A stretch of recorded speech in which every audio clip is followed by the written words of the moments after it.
Bonjour François Bayrou. Bonjour. Merci de répondre à mes questions ce matin sur RMC et BFM TV. Vous êtes maire de Pau, vous êtes président du MoDem et vous êtes haut commissaire au plan. Mais ça sert à quoi finalement le plan? Ça sert à quoi un haut commissaire au plan? C'est, à mon sens, une des missions les plus importantes. Vous savez, pendant des décennies, 2 ou 3 décennies, on a fait de la politique en regardant non pas les années qui venaient, ni les décennies qui venaient, mais l'immédiat accident, le scandale de la veille, ce qui entraîne l'émotion. Vous savez bien, c'est votre métier. Et donc, on s'aperçoit après que si on ne regarde pas le long terme, alors on se trouve en situation absolument critique. Le journal... Mais aujourd'hui, on est en situation dans de nombreux domaines absolument critiques. Ceci justifie absolument la mission qui est confiée à la petite équipe qui est chargée de dégager les enjeux de l'avenir et de les faire entrer dans le débat national. Je prends un exemple qui est ce matin dans le journal Marianne. Le plan a sorti une étude extrêmement précise pour savoir pourquoi la France était dans cette situation inacceptable, catastrophique, d'avoir des déficits du commerce extérieur par dizaines et dizaines de milliards. Ça veut dire qu'on importe beaucoup plus qu'on exporte. 70 milliards, alors que les Allemands sont en excédent de 250 milliards. Parce qu'on se rend compte que, par exemple, on exporte de la pomme de terre, mais on importe des chips, qu'on ne sait pas transformer les produits, qu'on ne sait plus transformer les produits. C'est-à-dire, nous avons été un très grand pays industriel, et puis peu à peu, on a considéré que, au fond, l'intérêt général du pays, de la nation, était moins important ou devait moins diriger les choses que l'intérêt de chaque entreprise. On a cru que la somme des intérêts particuliers faisait l'intérêt général. Il se trouve que ce n'est pas vrai. Parce que la France, peu à peu, s'est trouvée dépouillée de ses capacités productives. C'est vrai en agroalimentaire, vous l'indiquez, on vend des pommes, on importe du jus de pomme, enfin des choses de cet ordre. Vous l'avez dit, c'est vrai pour l'industrie. Pommes de terre. On a calculé, on s'est amusé à calculer le prix du déficit commercial sur la ratatouille. Vous savez, la ratatouille, il y a 5 légumes. Ça me parle, François Bayrou, la ratatouille. Il y a 5 légumes, du poivron, et on s'aperçoit qu'on a 800 millions d'euros de déficit sur les produits, les légumes qui font la ratatouille. Les produits qui sont normalement la fierté de la France. Mais justement, François Bayrou, il y a hier, vous l'avez peut-être entendu, eu cette affaire autour du pull de l'armée française sur la question du Made in France. Et les politiques se sont un peu tous jetés dans la gueule du loup. Arnaud Montebourg le premier, puis Xavier Bertrand, Marine Le Pen et Jean-Luc Mélenchon sur la question des pulls français qui seraient en réalité aujourd'hui fabriqués par la Chine. Alors, ça n'était pas juste. Ça n'était pas une information juste, mais c'était ce que vous appelez fake news. C'était en partie faux, parce que quand on regarde dans les faits, les entreprises qui en effet produisent les pulls français pour l'armée, il y en a la moitié qui sont produits en France, il y en a l'autre moitié qui sont produits au Maghreb. Est-ce que ça vous le regrettez? Non. Pour être honnête, si on veut que les entreprises françaises soient compétitives, comme on dit. C'est-à-dire qu'elles puissent proposer des produits à des produits abordables, tout en gardant la conception du produit, la recherche quand il y a de la recherche, le design quand il y a du design, les points de commercialisation critiques, il faut qu'elles puissent le faire à des prix abordables. Lorsque les Allemands produisent des voitures et que ces voitures sont achetées partout parce qu'elles sont réputées de très haute qualité, ils en produisent la moitié des pièces au moins sont produites dans les pays de l'Est européen parce que les conditions de travail... Elles n'en sont pas moins voitures allemandes. Ce qui est crucial pour moi, c'est que vous conserviez le produit. Parce que quand vous gardez le produit, la définition du produit, vous gardez à la fois son présent, la production, et vous gardez son avenir. Vous êtes aux commandes.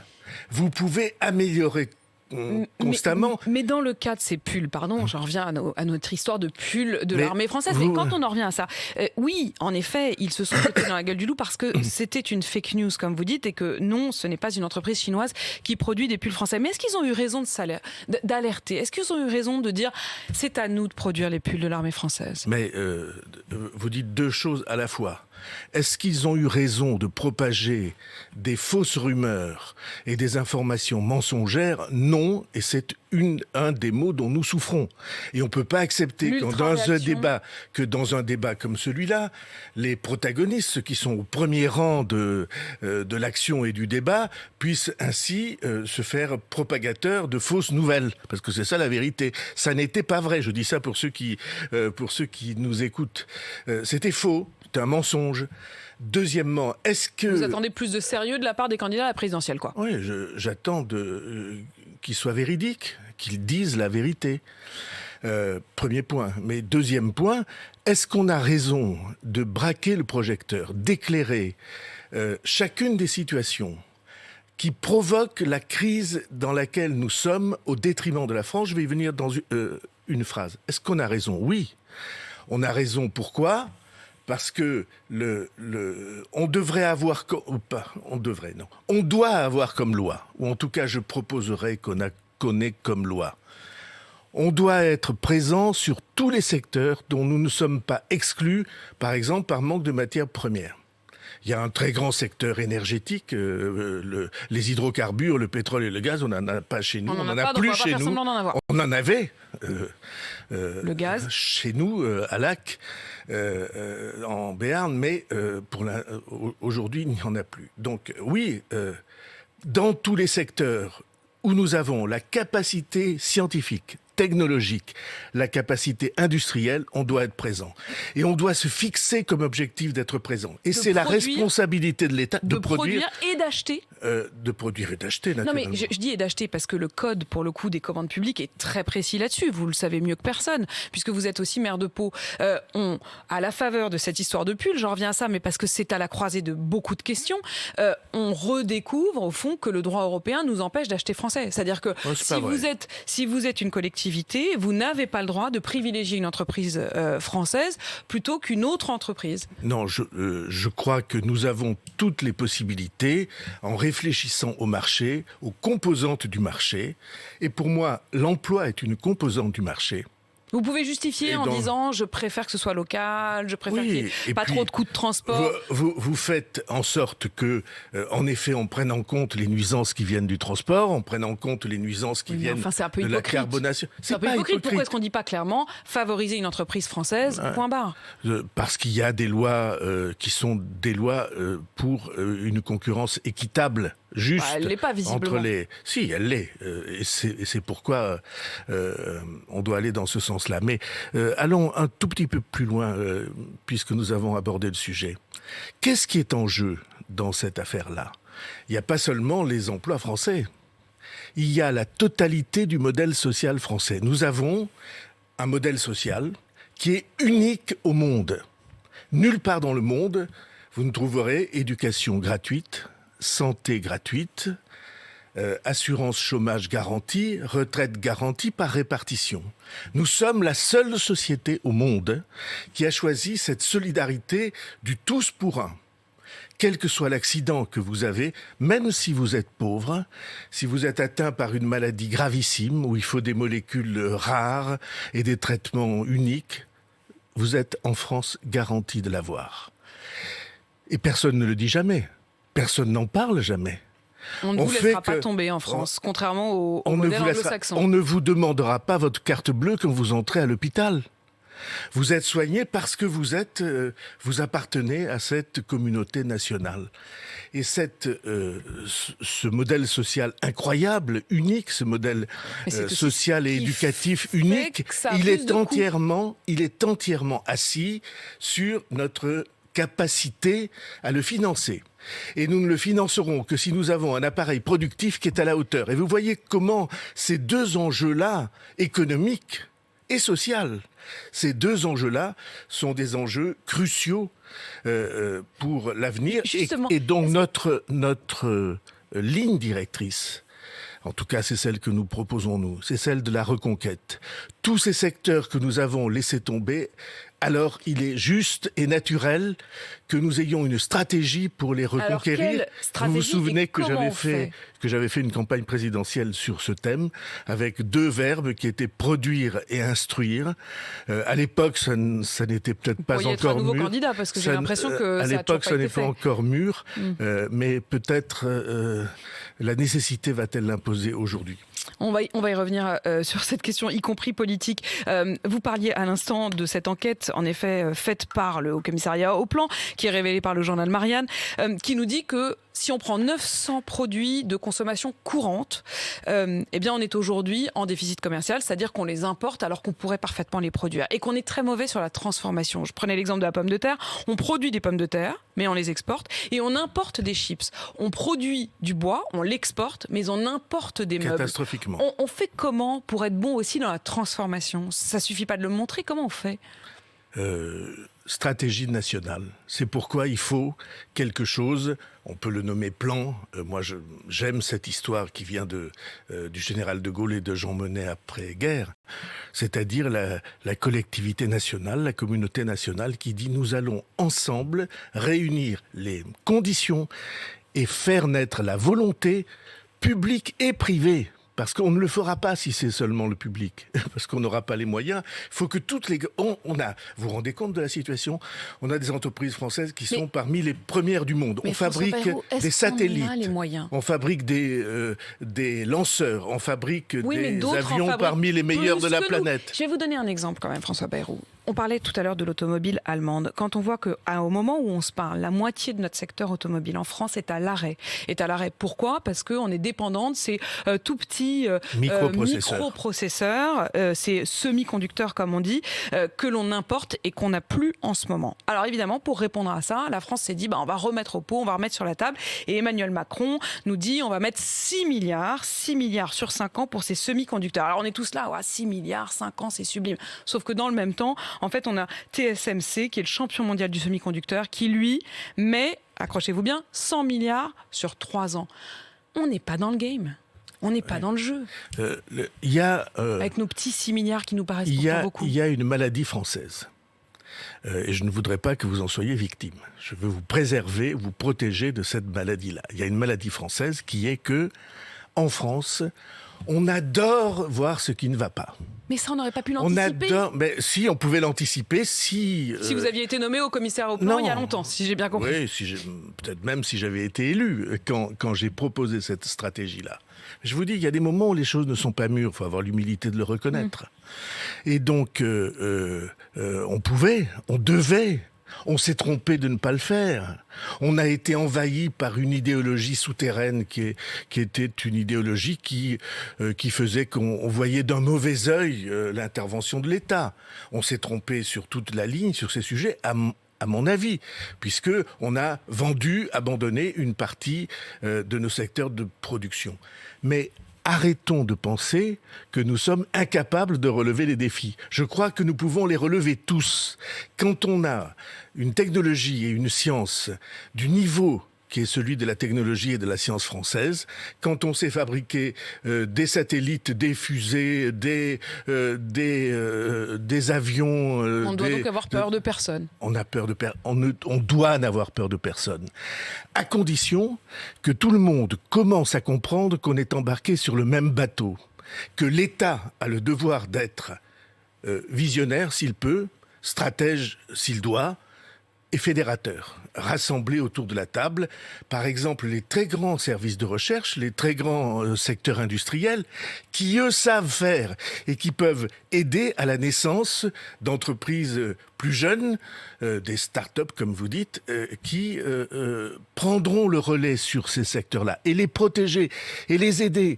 Parce que quand vous êtes une très grande entreprise, vous avez un secteur de distribution dans le monde entier, vous avez un secteur, une organisation commerciale et de distribution dans le monde entier. Et c'est là qu'il faut aller apporter le soutien des grands aux plus petits. Et les aider aussi à l'étranger. François Bayrou, ce matin, je suis quand même assez frappée chez vous d'une forme quand même presque à la fois d'impassibilité d'impatience à réussir à faire changer les choses et un peu de regret. C'est-à-dire quand vous me rappelez le slogan qui a été le vôtre lorsque vous étiez candidat à la présidentielle, quand vous me dites mais au fond ça aurait pu changer si j'avais été élu, est-ce qu'il est trop tard? Est-ce que vous avez renoncé ou est-ce que vous vous dites au fond ce slogan il est encore d'actualité, allez-y quoi? C'est drôle parce que l'idée que au fond on devrait un jour être amené à renoncer, comme vous dites, c'est le verbe que vous avez utilisé. Ce verbe n'appartient pas à mon vocabulaire. Vous n'avez pas renoncé? Non, à rien. Je suis, comme vous, quelque chose d'extrêmement précis. Je suis un citoyen. Qu'est-ce que c'est un citoyen? C'est une personne, une femme, un homme, un père de famille, une mère de famille, un jeune homme ou une jeune fille qui se sent responsable. Vous l'êtes un tout petit peu du plus que moi, monde. si je peux me permettre. Moi, j'ai pas été candidate à la présidentielle. Ça viendra peut-être. C'est pas peut-être. n'importe quel citoyen. Ça viendra peut-être. Et donc, pleinement citoyen, ça veut dire pleinement responsable. Et je n'ai jamais de ma vie, à aucune minute, j'espère que ça ne viendra pas, si ça vient, je viendrai vous le dire, mais je n'ai à aucune minute eu la tentation de renoncer à une part quelconque de cette responsabilité. Mais pardon de vous poser la question plus précisément. Mais François Bayrou, on est à l'aube de cette campagne présidentielle. Il y en aura encore d'autres derrière. J'ose parler de votre âge. Il est public, donc c'est pour ça que je le dis. Vous avez le même âge que Michel Barnier qui est candidat. Vous avez 8 ans de moins que Joe Biden qui est président aux États-Unis. Il n'y a aucune raison de renoncer, c'est ce que vous vous dites aussi, y compris à être président, à gouverner, à diriger la France. Alors, qu'il n'y ait aucune ambiguïté. Il y a en France un président de la République. Je pense que de tous ceux que j'ai vus, fréquentés, observés depuis 2 ou 3 décennies, il est celui qui a le plus de capacité à affronter le monde incroyable dans lequel nous sommes. Il n'a pas peur, ça compte. Il a des idées, ça compte. Il a cette capacité à faire naître une énergie, y compris dans l'ensemble européen. Vous avez vu sa rencontre avec Angela Merkel, c'est au fond ce qu'elle a dit. Et il a, comment dirais-je, le sens des choses essentielles et de la différence entre les choses essentielles et les choses secondaires. Donc il n'y a aucun doute, vous le soutenez. S'il décide de se représenter, ou quand il aura décidé de se représenter, je le soutiendrai. Il ne faudrait pas qu'il le fasse un peu plus rapidement qu'il ne le fait, là? C'est pas le moment, là? Nous avons eu plusieurs fois des présidents de la République qui, en effet, songeaient à se représenter, et puis vous avez vu que tous ont dit... Pendant le temps où j'exerce le cœur de mes fonctions, je ne vais pas aller me lancer dans une campagne électorale. La campagne, elle commence sans lui. Ouais, quand vous voyez un Éric Zemmour qui désormais est en capacité de se retrouver au 2e tour face à lui, est-ce que vous vous dites, bon, est-ce qu'il ne faudrait pas rentrer dans le débat, rentrer dans le combat? Est-ce qu'Éric Zemmour pourrait gagner?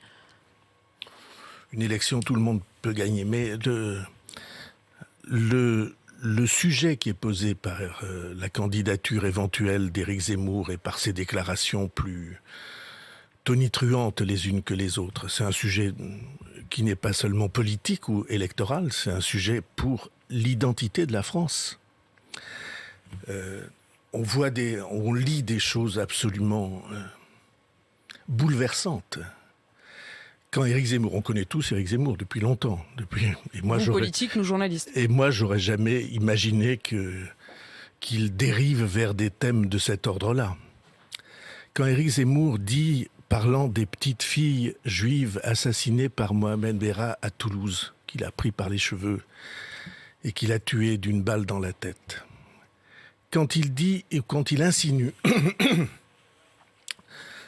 qu'elles ne sont pas vraiment françaises parce qu'elles ont été enterrées en Israël.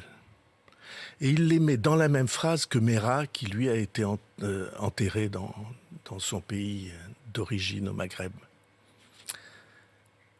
Est-ce qu'on peut imaginer pire comme déclaration? Mais quand vous voyez que 17% des Français aujourd'hui sont prêts à voter pour lui, avez des comment filles, est-ce que vous l'expliquez? J'ai des filles. On sait ce que c'est... l'enfance et l'enfance massacrée, l'enfance profanée par des actes de cet ordre. C'est une forme de profanation, une seconde profanation de la part d'Éric Zemmour. Oui, je ressens ça, je le dis comme vous voyez, avec l'émotion d'un père de famille. Comment peut-on dire des choses comme ça ? Comment peut-on être politique, citoyen, civique, se prétendre historien quand on dit des choses comme ça ? Mais ça a des échos très loin dans l'histoire, hein, parce que ce type de déclaration qui dit deux choses au fond, vous ne pouvez pas vous arracher à votre origine. Hein ? C'est comme ça. Vous êtes condamné à vie à être dans votre origine, dans votre naissance, dans votre religion. Vous ne pouvez pas élargir votre regard. Et deuxièmement, la France, ça devrait être tous pareils, tous à la même toise. Et on connaît très très bien ça. C'est la Saint-Barthélemy, quand on n'a pas voulu qu'il y ait des protestants avec les mêmes droits que les catholiques. C'est la révocation de l'édit de Nantes. Et chaque fois, parce qu'il sait très bien, Zemmour, ce que je dis là, chaque fois il a justifié le pire. Il a justifié chaque fois le pire. De ce pire-là, un pays ne peut pas se relever. Aucun pays dans le monde, sans exception, n'a pu se relever de cette espèce de glissement perpétuel vers les choses Votre alerte, les plus abominables. Elle est très grave et vous avez des mots très graves et même les yeux émus en le disant. François Bayrou, commissaire au plan, maire de Pau, président du MoDem, merci d'avoir répondu à mes questions ce matin.